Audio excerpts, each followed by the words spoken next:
Tiruvuru TDP assembly అభ్యర్థి Kolikapudi శ్రీనివాస్పై YCP నేత నల్లగట్ల స్వామిదాస్ మధ్య మాటల యుద్ధం సాగుతోంది. స్వామిదాస్ దంపతులు అవినీతికి పాల్పడ్డారంటూ కొలికిపూడి చేసిన వ్యాఖ్యలపై వైసీపీ నేత తీవ్ర స్థాయిలో ధ్వజమెత్తారు. దీనిపై స్పందించిన కొలికిపూడి అవినీతిపై చర్చకి సిద్ధమని ఛాలెంజ్ విసిరారు. అసలు వారిద్దరి మధ్య జరిగిన డైలాగ్ వారేంటో ఇప్పుడు చూద్దాం.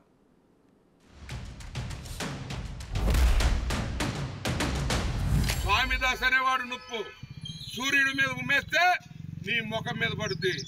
శ్రీనివాస్, నా ఓపికను పరీక్షించొద్దు. వ్యక్తిగత విమర్శలు తెలిసి తెలియక మాట్లాడుతున్నావు.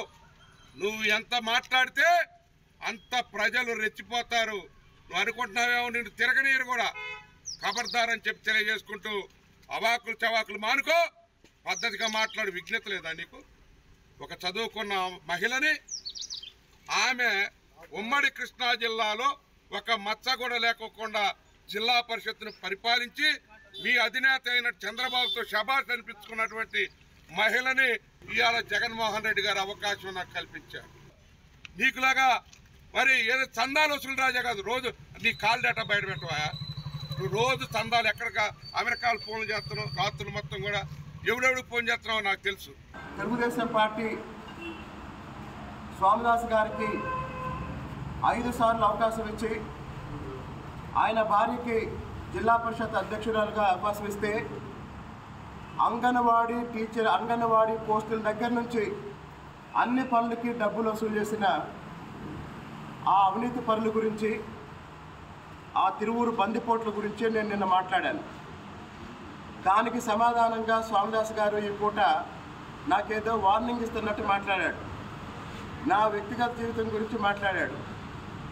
ఈ సందర్భంగా చెప్తున్నాను, స్వామిదాస్ గారికి, సుధారాణి గారికి, మీ ఇద్దరికి ఛాలెంజ్ చేస్తున్నా. రేపు ఉదయం 11 గంటలకి మీకోసం బోసుబొమ్మ సెంటర్లో ఎదురు చూస్తాను. రేపు ఉదయం 11 గంటలకి నా బతుకేంటో మీరు చెప్పండి, మీ బతుకేంటో నేను చెప్తాను.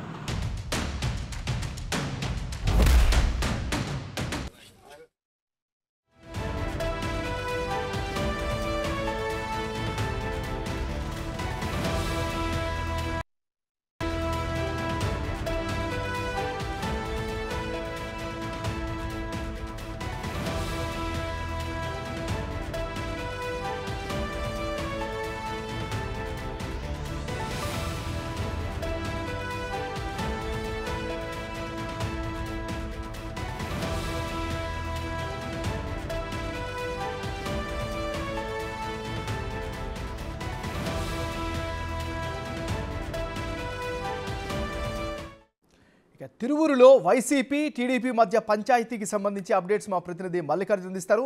మల్లికార్జున్, చెప్పండి, అసలు ఏం జరుగుతుంది తిరువూరులో? ఎన్నికలు దగ్గర పడే కొంది కూడా ఇటు టీడీపీ అభ్యర్థి కావచ్చు, అట్లా వైసీపీ అభ్యర్థి కావచ్చు, మాటల తోటాలు పేలుతున్నాయని కూడా చెప్పుకోవచ్చు. కొలికిపూడి శ్రీనివాసరావు మొన్న ఎవరైతే 6 వయసుల ఆత్మీయ సమావేశంలో మాట్లాడుతూ కూడా ఇటు వైసీపీ అభ్యర్థికి సంబంధించిన స్వామిదాసు, అలాగే అతని భార్య పైన కూడా తీవ్ర వ్యాఖ్యలు చేయడం కూడా జరిగింది. స్వామిదాసు, అతని భార్య ఇక్కడ అంగన్వాడీ పోస్టుల దగ్గర నుంచి నియోజకవర్గంలో అసలు ఏ పని చేయాలన్నా కూడా డబ్బులు డిమాండ్ చేస్తామన్నారు, డబ్బులు వసూలు చేస్తున్నారంటూ కూడా తీవ్ర ఆరోపణలు చేశారు. ఈ నేపథ్యంలోనే దానిపైన వైసీపీ అభ్యర్థి స్వామిదాసు స్పందిస్తూ కూడా తీవ్ర వ్యాఖ్యలు చేశారు. అమరావతిలో పదవిని అడ్డం పెట్టుకొని కొలికిపూడి శ్రీనివాసరావు డబ్బులు డిమాండ్ చేసి వసూలు చేశారు, సొంత ఖర్చుల కోసం వాడుకున్నారంటూ కూడా తీవ్ర ఆరోపణలు చేశారు. దానికి సంబంధించి అన్ని తన దగ్గర ఆధారాలు ఉన్నాయంటూ కూడా కొంత వ్యాఖ్య చేసిన పరిస్థితి కనిపించింది. దీనిపైన కూడా మళ్ళీ తిరిగి కొలికిపూడి శ్రీనివాసరావు స్పందించడం జరిగింది. సంబంధించి సవాల్ విసృతం కూడా జరిగింది. రేపు ఉదయం 11 గంటలకి తిరువూరులోని బోసుబొమ్మ సెంటర్కి రావాలి అంటూ కూడా ఆయన సవాల్ విసృతం జరిగింది. ఇటు వైసీపీ అభ్యర్థి ఎవరైతే ఉన్నారో స్వామిదాస్ కావచ్చు, అతని భార్య సంధ్యారాణి ఇద్దరు కూడా రావాలని ఆయన సమావేశం జరిగింది. అక్కడికి వస్తే ప్రజల మధ్యనే తేల్చుకుందాము, ఎవరెవరు ఏం పనులు చేస్తా ఉన్నారు అనేది తేల్చుకుందాము, తిరువూరు ప్రజలకు తెలుసు అసలు విషయాలు అనేది ఆయన కొలికిపూడి శ్రీనివాసరావు అయితే కొన్ని కామెంట్ చేసిన పరిస్థితి కనిపిస్తా ఉంది. ఇప్పుడు మాటల తోటాలు అయితే పేలుతున్నాయని కూడా చెప్పుకోవచ్చు నాగరాజు. ఎందుకంటే ఎన్నికలు దగ్గర పడుతున్న కొద్దీ వైసీపీ టీడీపీ అభ్యర్థి కొలికిపూడి శ్రీనివాసరావు కూడా విస్తృతంగా నియోజకవర్గంలో ఆయన పర్యటన చేస్తా ఉన్నారు. వైసీపీ అభ్యర్థి టార్గెట్ గా ఏదైతే విమర్శలు చేస్తూ ఉన్నారు, ఈ నేపథ్యంలో కూడా తిప్పికొట్టే ప్రయత్నం అయితే ఇటు వైసీపీ అభ్యర్థి కూడా చేస్తా ఉన్న సమయంలో కూడా ఇటు ఆరోపణలు అయితే తీవ్ర స్థాయికి చేరుకున్నాయని కూడా చెప్పుకోవచ్చు. Nagaraj. Right, thank you Mallikarjun updates అందించినందుకు.